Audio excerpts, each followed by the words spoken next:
Are you tired of the jarring animations and movements on your iPhone? Do you suffer from motion sickness or other sensory issues that make it difficult to use your device? If that is so, then the iOS Reduce Motion feature could be a potential solution for you. In this video, we're going to show you how to enable Reduce Motion on your iPhone for you to enjoy a smoother and more comfortable experience.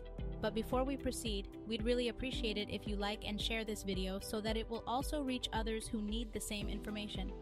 Now let's get back to our topic. To get started, open up the Settings app by tapping on the gear icon from the home screen or app library of your iPhone. While in the Settings menu, scroll down to and then tap Accessibility.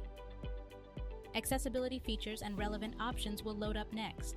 To continue, find and then tap Motion. Another menu launches with features associated with iOS motions. Find Reduce Motion and then tap to turn on the switch next to. Doing so enables the iOS feature that lessens display animations on your iPhone. With Reduce Motion turned on, your iPhone will now use a more subtle animation style that's easier on the eyes and less likely to cause motion sickness or sensory overload. You can see the result by using your iPhone like you normally do, and then look how the screen renders animation with and without Reduced Motion enabled. With Reduced Motion enabled, the animations are much smoother and less disruptive.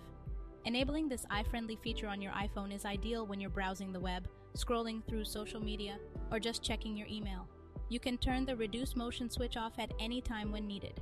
Just repeat the same steps to return to the accessibility motion settings and then turn off the Reduce Motion toggle. And that's all there is to activating the Reduce Motion accessibility feature on your iPhone. Be sure to like and subscribe for more troubleshooting guides and tutorial videos like this one. Thanks for watching.